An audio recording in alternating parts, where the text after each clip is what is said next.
Welcome to the Angry Nerd Podcast. My name is Arshawn Wade, aka the Angry Nerd. The Angry Nerd Podcast is taped in front of a live Facebook audience from my mom's basement. The Angry Nerd Podcast is made possible by a couple of bad life choices and a few shattered dreams. The Angry Nerd Podcast is made possible by money that my wife gives me from my SSI check, some chick named Joni, and proceeds from listeners like you. If you want to be one of the listeners that helps contribute to this show getting better and better, go to Cash App. My Cash App is $ the Angry Nerd. Pick up one of the Angry Nerd Podcast t-shirts or hoodies. If you follow me on Facebook, inbox me or DM me. If you listen to me on YouTube or Spotify, hit me up on customteesbyarshawn.com. Leave in the description, Angry Nerd Podcast t-shirt or hoodie. What up? It's been a heck of a week. It's been a doozy of a week. And if you're watching on Facebook right now, you will see that I don't have on a shirt. It's the Shirtless Nerd Podcast tonight. Yep, because the AC unit, whatever you call that thing, the central heating air unit went out at my house. So yeah, that happened. So I've been without, been without air for like a day and a half, 2 days. And they won't be able to come out until tomorrow and fix it. So, but the show must go on. Can't let something like air conditioning stop the show, right? And plus, I want to stay consistent. Anyways, tonight's topic is cougarlife.com. Tonight, we're going to define what a cougar is. And we may be able to answer the question, are you a cougar? But first, let's talk about a couple of things that happened in the news, on the internet. Soulja Boy versus Lil Bow Wow. I guess because I was hold on. I'm sorry. Let me give them a hand clap. Let's one more time for Soulja Boy and Lil Bow Wow. Now, being is that I kind of grew up with Lil Bow Wow, so like I felt like everything that he dropped, I was already an adult when Soulja Boy came around, so I really didn't just dig Soulja Boy all the way because he was like a kid and I was already a grown ass man. So it really wouldn't have really jived with me doing the Crank That Soulja Boy or, the Superman. That wasn't no grown man thing to be doing.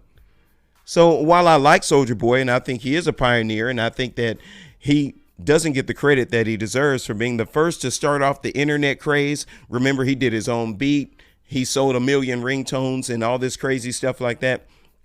Like Soulja Boy really, really was ahead of the game in the industry. I think he did pave the way for a lot of the guys that we know and love today. But I was more entertained by the Soulja Boy and Lil Bow Wow versus than I thought I would be. They put on a really good show. You got to remember, Lil Bow Wow's been doing this for about 30 years.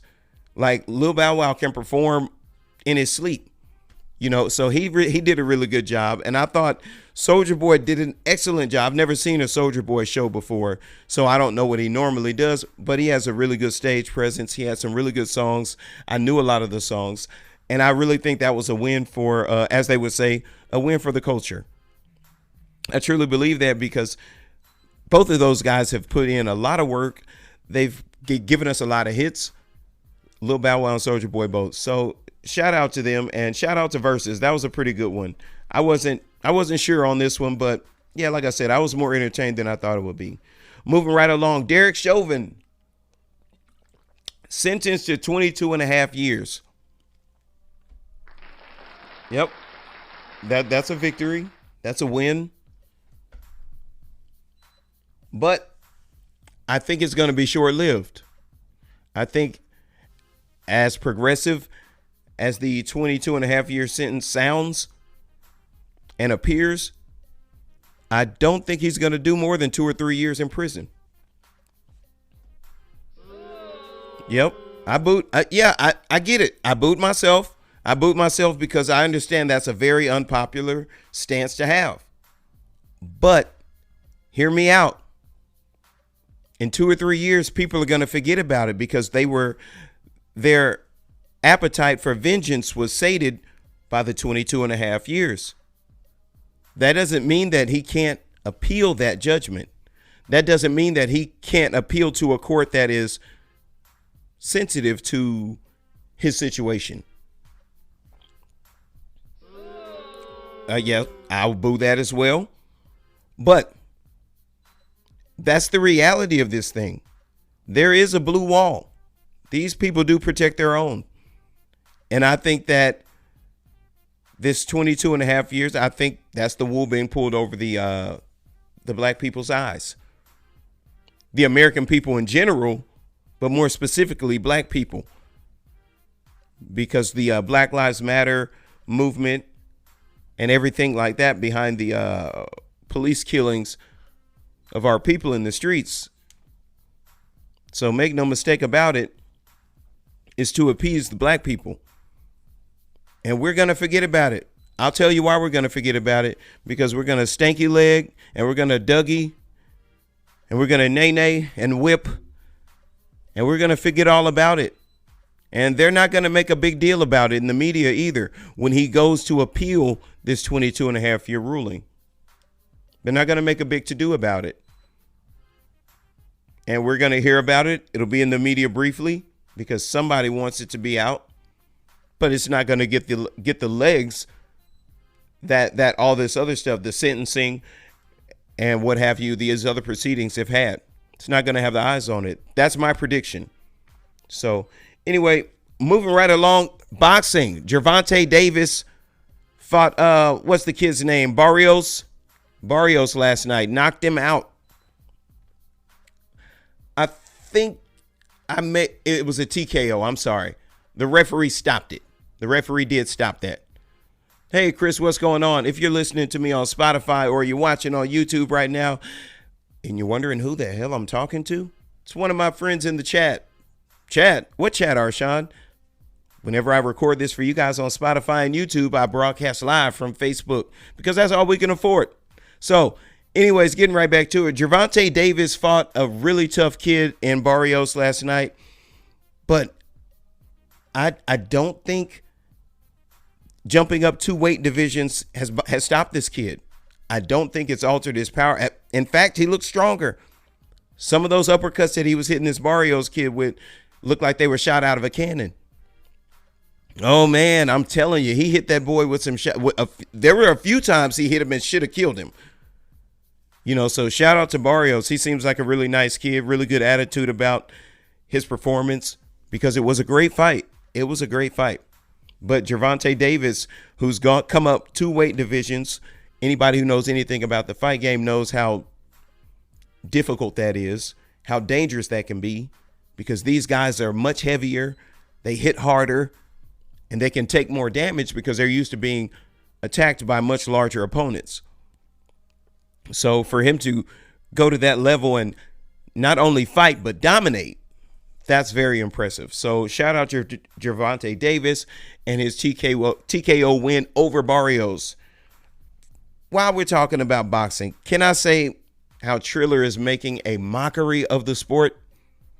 I really wish they would stop calling it boxing or stop acting like just call it celebrity fighting or something like that. You know, it's really a slap in the face to real boxers and real fighters who day in, day out, week in, week out, train their asses off for a dream that they can see, for a dream that only they believe in hopes of making it to that top 10% of boxers who become able to make a living and raise a family off of the money that they get for fighting. And then you get these guys who can come in here and make a mockery of what we do based on how many followers they have on TikTok or whatever the kid's deal is. I don't know. But I just find it disrespectful, you know, for them to be able to come up from being YouTubers or influencers or whatever the case may be to being able to come and use a platform like Triller to bastardize our lifestyle. Because any real fighter, I tell you, being a fighter is a lifestyle. It's what you eat. It's what you think. It's what you breathe. It's what you live. It's what you dream. It's what you do. It's who you are. Every fiber of your being is about that life. And so, like I said, I just find it as supremely disrespectful that the Triller people are making a mockery of boxing. They're making a mockery of combat sports in general, in my opinion. But that's enough of the spicy stuff and talking about other people's business. Tonight's topic, drum roll, please. My lazy self did not download a drum roll, so I still don't have one. So you got to deal with CougarLife.com. Well, tonight's topic comes to me from same place as all my topics, somewhere in this thing that I call a mind. Once upon a time, I was a very young man, and I was working in a plastic factory. And I met a lady who was supposed to be my wife. She was supposed to be everything. I dreamed it. I saw her and I had to have her. There was one teensy weensy tiny problem. I was 18 and she was 62. I know. And let me tell you, a young, spry, supercharged,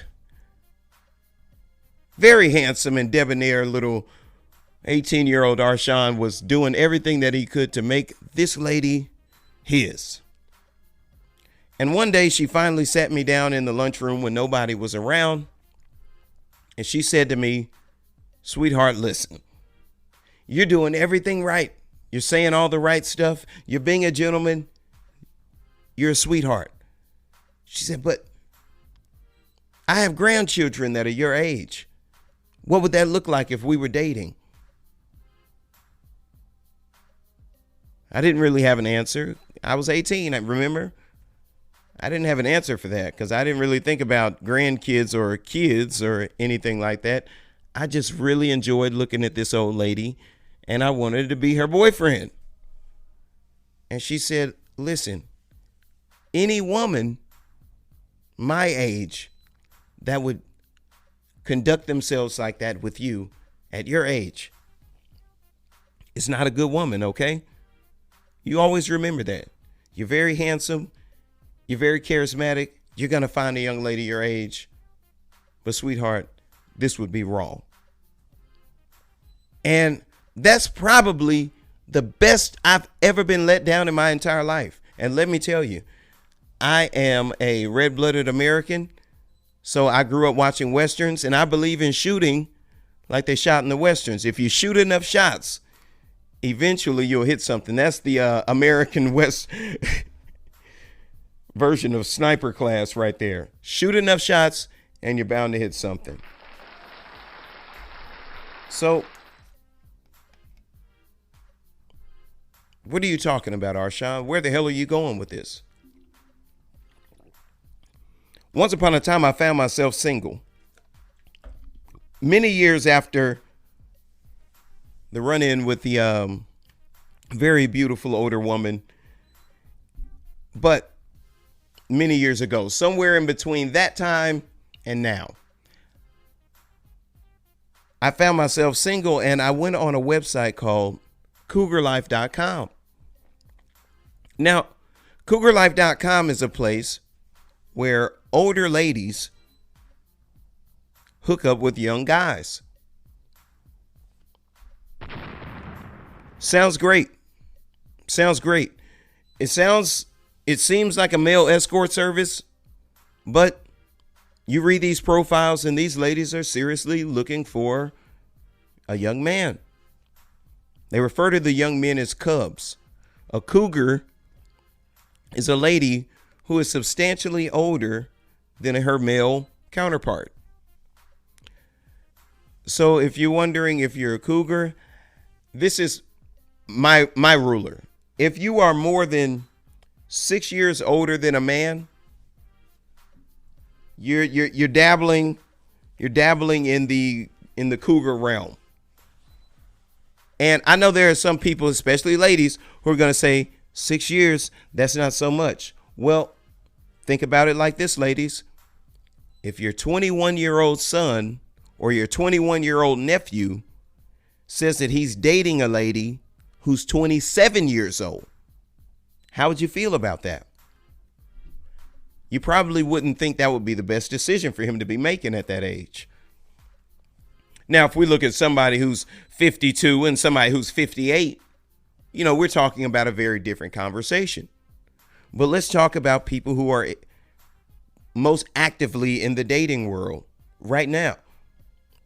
18 to 40, let's say 18 to 40, that range. People are out there dating, mingling it up. Excuse me. So if a lady who was 40 years old was dealing with a young man who's in the dating pool at 20, she'd be qualified to be a cougar. So while she would be on the younger end of the spectrum for cougardom, if I'm allowed a tiny bit of poetic license there, but based on the age gap between her and her beau, she would be considered a cougar. Of course, using the barometer that I have created for us here tonight. So I go on cougarlife.com and I'm a little bit intimidated because these are very substantial women. Like these are professional ladies. These are like really like prominent women, and they are on here looking for young guys. So I was intimidated by that. So what I did was I went and I checked out some other Cub pages to kind of get ideas. After I browsed through a couple of Cub pages, I said, by George, I've got it. So because I live in landlocked Arkansas, I didn't have a beach to go run on and take a picture, a shirtless picture, but I took some pictures, that kind of resembled what I saw on other pages and things like that. And I'll tell you, I was nervous because most of the ladies that I saw were older white women. So I was intimidated by that. Older, rich white ladies, little poor black dude. I was intimidated. So anyways, I make my profile and I don't know, 2 or 3 days go by and I check the profile and I got messages. So I start interacting with these ladies. And what I found out is I don't have the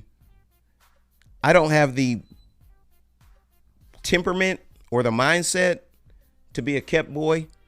Like whatever it takes to be the person who's taken care of in a relationship, whatever it takes to be that, I don't have that in me. You know what I mean? Like I'm a very independent kind of person. I'm a very do what the hell I want to do, say what the hell I want to say kind of person. So like I really can't be under someone's authority like that, like in a relationship. Like somebody asking me, where am I going? Where have I been? Checking messages. Because what I found out dealing with these older ladies is that these older ladies are very, very similar to my encounters and my dealings with these older ladies were very similar to the stories that I've heard by young women who've dealt with older men. Very controlling, very vindictive, very deceptive, manipulative, all that. And as a man, we rarely think of ourselves as victims because we're big and strong and we can lift stuff and people can't hurt us, so we don't think about ourselves as victims. The average guy just doesn't think about himself being victimized, doesn't think about himself as a victim. But let me tell you, if you put yourself in the position, from my personal experience, of the person who has to be taken care of as a man, or in this instance, dealing with a cougar, you would be considered a cub. You have got to be okay with that. The fact that you cannot have an opinion. There's no more putting your foot down. None of that. all that normal man stuff that you do, like say what the hell you want to say, like get up and leave without having to give someone a play-by-play on where you're going, who you're going with, and as if you're their child. But what I learned is that's the psychology behind the Cougar Cub relationship. The psychology behind the Cougar Cub relationship is mother-son. I get all the perks of having a man, sex, somebody with a nice body, because typically being a cub, you're not shaped like Adam Sandler, you know. It's like you're not rocking a dad bod. It's like if you're going to be a cub, if she's going to be paying for you, trust me, you have to have the kind of Playboy image, nice body, nice smile, all that kind of stuff. Like, it's a criteria. You go on the website. I believe that website is still active. I believe it's still active. CougarLife.com. You should check it out. But I'll tell you, beware. These women are dangerous. These women are dangerous because let me tell you, what they do is they use their resources to reel you in. You don't need to live over there. You can stay in this apartment. No one lives in this apartment. Hey, stop driving that old junk car. Here, you can drive this. Oh, man, I have a nice car now. Wow, nice studio apartment. I'm moving on up like George and Wheezy. Hey, get rid of that cheap Cricket. Look, I got you another line on my service or whatever. Here's a new phone. Boom. Well, new phone, new car. Hey, if you're going to be stepping out with me, I go to places where you have to dress up. We got to do something about your attire. Bada bing. Buy you some clothes, dress clothes. Oh, so now I look nice. We got to do something with that hair.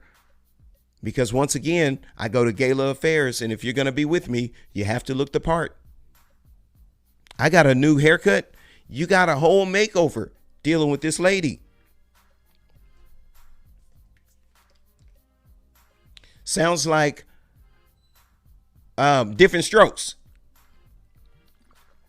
Yeah, remember, the world don't move to the beat of just one drum. Yeah, what might be right for you may not be right for some.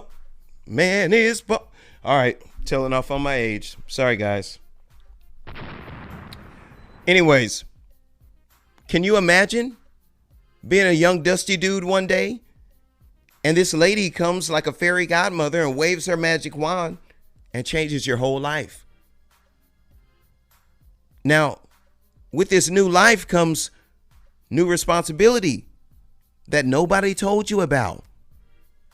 Nobody told you about the responsibility that comes with this lifestyle. Because you're 23, 24, 25 years of age. And a lady I was dealing with was upwards of 50-ish. And now you're doing what a young 23, 24, 7, 8-year-old, however old I was, you're doing what that guy would normally do with a new look and a new car and a new lease on life. Because I'm a different person now.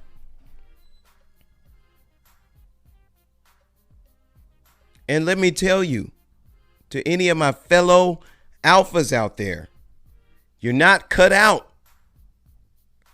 You're not cut out for this lifestyle. Because let me tell you something.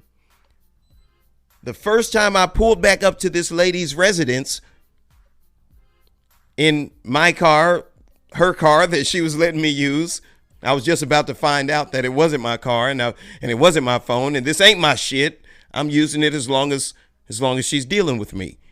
These are just my trinkets that I get to use while she's using me. This isn't my lifestyle. This ain't my life. This is an experience that I get to have right now. And when I age out, she's going to drop my dusty ass off back in the ghetto. That's what I found out. But anyways, I came back my first time out and about with my new haircut, my new clothes, my new ride. And oh, the hoes were on me. Oh, they were everywhere. Hoes to the left of him. Hoes to the right of him. Vale! Sorry, anybody who remembers the Fresh Prince of Bel-Air, that was Jeffrey. Remember, he wanted to be the... Anyways, back to it. So I pull back up to the lady's residence, and I come in, and she's sitting in, I don't know, it's the area after the foyer. This is when I learned what a foyer was. Anyways, it's like the sitting area, I guess, where people who got money sit and read books. I don't know, because they don't work. They don't have anything else to do except sit around and spend money. Anyways, so I come in, and I'm like, hey, what's shaking, sugar? You know, I'm feeling myself. I'm feeling very Miami. You know what I'm saying? So I'm like, hey, what's going on? And she's like, sit down. Like straight like that, like a gangster. Like it wasn't no, hey, sit down, baby. There was no sweetness. She said, sit down. And I couldn't. I just couldn't. I could not bend the knee. Literally, I couldn't bend the knee because she said, sit down. I couldn't do it. And there's a small part of me that wishes that I had the tiniest bit of beta in me at that moment. Because who knows where my life would be right now and the connections that I would have made. You know, this is what I'm thinking now. But at the time, I couldn't do it. I said, no, I'm good right here. Say what you have to say. And she stood up quicker than I thought a lady of her age was capable of. She stood up, bam. And she had the black and white hair. And it wasn't until this very moment that I referenced that with Cruella de Vil. Once she went like straight 90 going north on me, just boom, 0 to 100. She's like, boom, and she gave me the facts of life. If my dusty ass wants to remain in her beautiful home, wearing these clothes and riding these cars and got a couple dollars in your pocket, if I want to continue living like this, I'm going to bring my funky ass in the house and sit down until she tells me we got somewhere to go.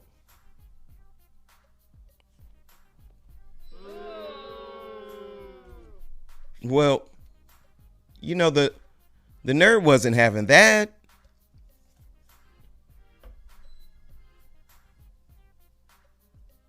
Anybody who may have known me back at this point in time in my life knows that I tell no tale when I say this. I got butt naked right there. Took off all the clothes that the lady had bought me. Threw the keys. Threw the phone. And I walked out of there butt naked. And I went to my little living quarters.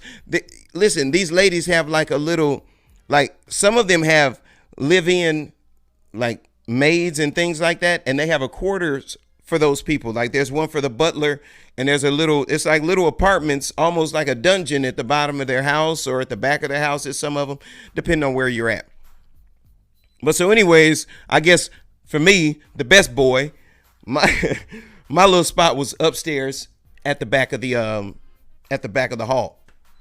So I went up there to my little apartment and I got my my real clothes. I put my Dickies back on. You know what I mean? I got my Chucks. You know, and I was like, you know, back to the hood with that one. I got to live a really good life for about 96 hours. But I didn't have what it took to bend the knee. I couldn't do it. So when I think back to what anybody who was with me, I told a story earlier about my first encounter with an older lady that I just had to have, and how she let me down and let me know that any woman of her age that would seriously consider having a romantic relationship with somebody my age wasn't a good woman. And those words came back to me as as I walked. Rich people always live far away. Like, rich people they want to be so far away from anything that resembles poverty that rich people live way out in the hills. And if you ever have to walk away from a rich person's house, please believe me, buddy, bring your hiking shoes, because you are in for it. You're going to walk for 10 miles before you get to civilization. Anyways, that was my experience. But, walking back, I thought about that. Any woman who is that much older than a young man doesn't have good intentions by him. And I found that out the hard way. I found out that information was true the hard way. And I'll tell you like this. Ever since, I haven't stopped having an affinity for older women. I haven't stopped having an affinity for women who are off limits. But I've always kept it in the back of my mind whenever I would have a tryst with these ladies that this ain't a good woman. This isn't a good woman. I'm the same age as her son, same age as some young man in her family, and she is seriously going to consider having sex with me. Well, with the information that I have today, compiled over a lifetime of dealing with women, old and young, I know that an older lady dealing with a young man is not a good woman. Because the first thing is the fact that this lady is going to have to teach this young man how to be a fucking man. This lady is going to have to teach this little brother everything that he needs to know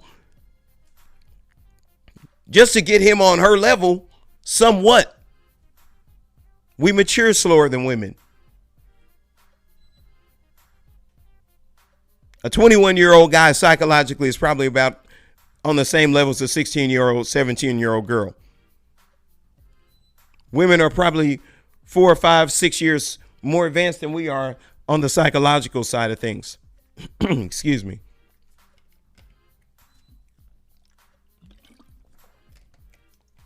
So for a woman to be that much older than a man and to consider him a suitable mate, there's something wrong with that equation. Oh, I know we live in the age of undefined gender roles. Excuse me, undefined gender roles, and everybody's free to do whatever the fuck they want. Go frolic, go be a whore, go be sluts, go be whatever, and nobody can tell you that you're wrong. I know that's where we live today, but I'm not talking to you 13th place ribbon toting ass people. I'm not talking to you people. I'm talking to us normal people who think that things should go a certain way. A man should be in the role. Typically, there are no absolutes. Let me say that. I'm not saying that it could never work with an older woman and a younger man. That's not what I'm saying. What I am saying is that I don't believe that the Most High designed it to be that way. And if the man is supposed to lead the family, how are you going to follow someone who has less experience than you do? How's that equation going to work out? You know what's going to happen when he's driving the car? She going to say, turn right here. Turn right there. Hey, scoot your seat up so you can get a better grip on the steering wheel. You're going to get sunned all the time. No, don't wear that. Wear this. We ain't going over there. She'll make plans and then invite you along as an afterthought. Hey, me, Tina, and them are going to get something to drink. You want to go? Now, unless you're somebody who is already wired to be a kept boy, a best boy, whatever you want to call it, a cub, unless you're somebody who already is genetically predisposed to being all right with being handled that way, that's going to chip away at your manhood. And it's going to create a hostile environment. Excuse me. Eventually, it's going to create a hostile environment because the lion is going to have to roar. Eventually, the lion's got to roar. It's what we do. Now, a cub, on the other hand, wow, wow. You know, that's it. The mama lion, she got a little, wow. You know, she got a little something with her, wow. But the daddy, there's a difference. And when mama do the, wow, that's a little more intimidating than how, just a little bit. So if she has a cub, if this woman is dealing with a cub, a not yet fully functioning man, a not full grown lion, what's going to happen when that lion reaches maturity? Because he's not going to stay a boy forever. He's not going to be a cub forever. Now, I know I found out the lady that I was dealing with, once they get to a certain age, she gets a new one. I think the lady I was dealing with, her thing was 30. Once they turn 30, she gets a new boy toy. You know, so my days would have been numbered anyway. But I couldn't bend the knee. And no real man will be able to have a healthy relationship with somebody that much older than them, holding resources over their head, because that wasn't the only time that I dealt with a cougar. So sometime after that, being more savvy, I guess, I thought I was slick enough to deal with someone that age, someone who was substantially older than me. I tried it again. And I said, you know, I have information. I'm intelligent. You know, I'm devilishly handsome. That always helps. That always helps. I know for you out there on Spotify, you guys can't see what I look like right now, but I'm telling you, trust me, I'm a handsome devil. Anyways, back to let me boot myself. Sorry, y'all can't hear it on Facebook. I just boot myself for being on bullshit. But anyways, so what was I saying? Oh, yeah. The older lady. So they will use the resources. They'll hang that over your head. Like I said, in my situation, she had basically created, the environment to control everything. My phone, my car, my clothes, where I lived, everything. She controlled every aspect of my life.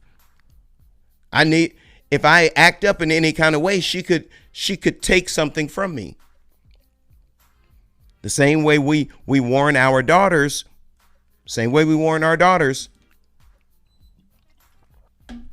watch out for these old men because they play games that way. The older ladies do too. So anyways, back to what I was saying. I tried it again.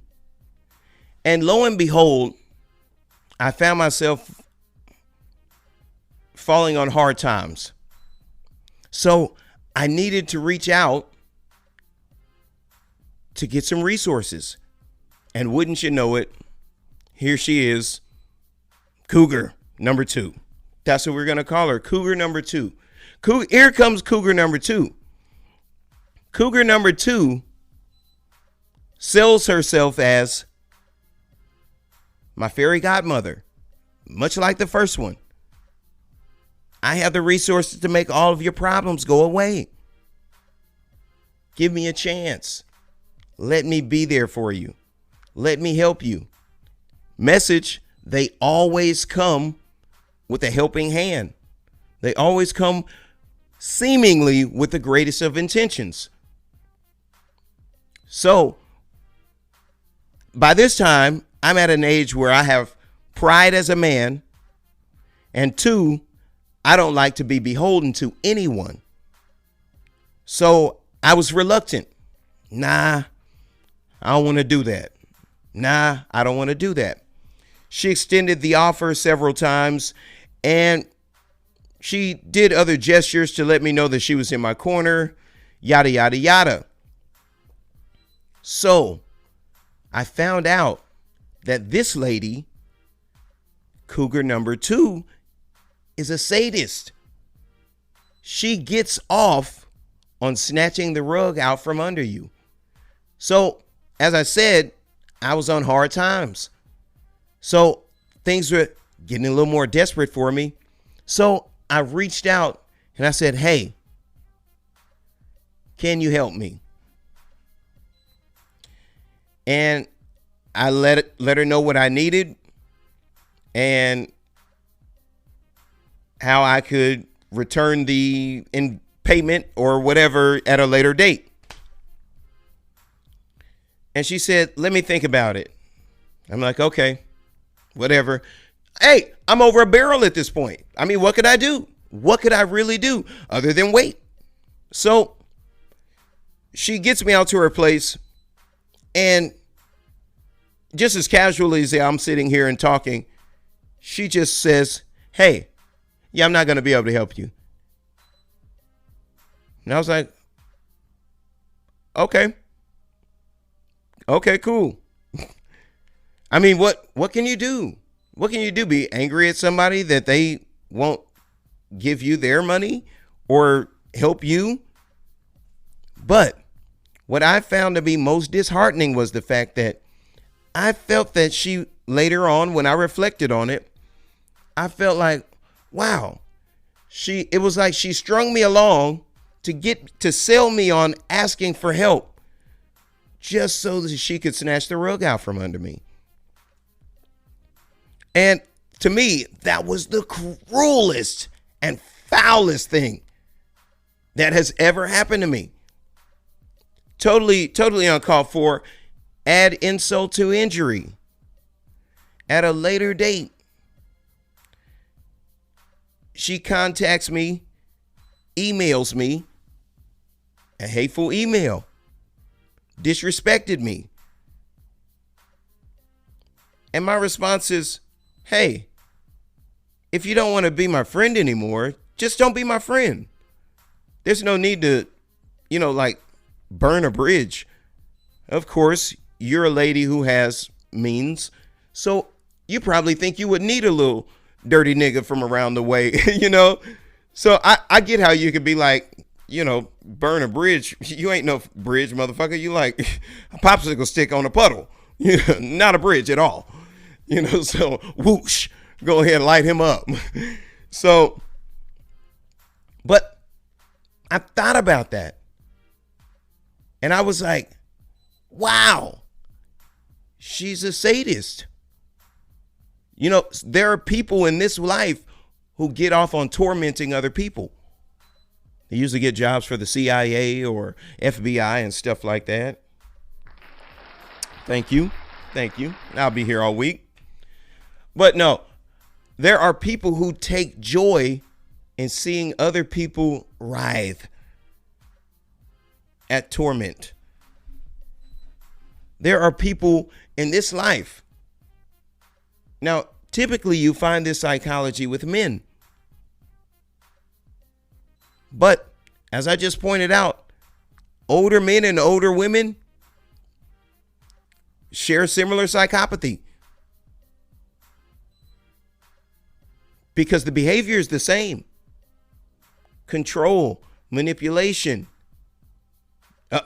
downright degradation at times. There is nothing like being told off by an older woman as a young man. Oh, make no bones about it. They will cut deep, homie. So I just wanted to come here and share that with you guys because it's something that had been on my heart to talk about, because this is something that I see getting a little bit popular again. I think it was a fad at one point, and now I'm starting to see these older ladies kind of reach back and grabbing these 18, 19, 20-year-old guys, and they got them living in their homes and things like that, and they become live-in de facto babysitters and whatnot. And I'm starting to see it on, for me, I don't know if I was fortunate or unfortunate enough to be the cub of a couple of different ladies who had means and resources. But the people that I'm seeing are like welfare recipients. I'm seeing it more and more in the grocery stores and stuff. And you'll think that this kid is her kid, and he's actually her man. So I'm starting to see this more and more in the low income communities now. So you guys got to really be careful about these cougar situations, because like I spelled out here, it can be a disaster. And for you young guys out there to think it's cool to mess around with these older ladies, it can be downright fun if you got the right one. I'm not going to tell you don't go out here and tickle your old lady fetish. I'm not going to tell you that, because Lord, goodness gracious and fist sticks. That's all I'm going to say. But be careful, man. Be careful. Because I know as men, we don't think about ourselves as victims. I know as men, we don't think about somebody being able to manipulate us. But let me tell you, the methods that these cougars use, you won't see it coming, buddy. You won't see it until you're laid up in the lap of luxury and it gets snatched out from under you. You won't know it until you're being treated like a king. And then as soon as your kingdom is threatened, your queen runs off. You have no idea how terrible a feeling that is. So let me tell you this. As I get out of here tonight, I'm going to leave you with the words of a wise old guy that I once called my friend until he did some hoe shit, and now he's not my friend anymore. But wise words are still wise words, and those were, listen to me, young G. If you live with a woman, she'll put you out when it's hot. If you live with a woman, she'll put you out when it's cold. If you live with a woman, she is going to put your ass out. Moral of the story, always have your own shit. Martin Lawrence tried to teach us that many, many years ago. I could never understand as a young man why Martin would nut up and put everybody the fuck out. That's right, Pam, Martin, Gina, Tommy, get to stepping. Everybody get the boot. Everybody get out. Because he had his own shit. And at the end of the day, when you got your own shit, can't nobody come throw you out. Can't nobody tell you to bend the knee. Can't nobody tell you to dim your light so that theirs can shine a little brighter. When you got your own shit, the stage has been set for you to be your own man. Hey, my name is Arshawn Wade, a.k.a. Arshawn the Mouthpiece, the cat that got lost in Arkansas on his way to South Beach, a.k.a. Arshawn, a.k.a. Sean with the motherfucking R. I'm out. Peace.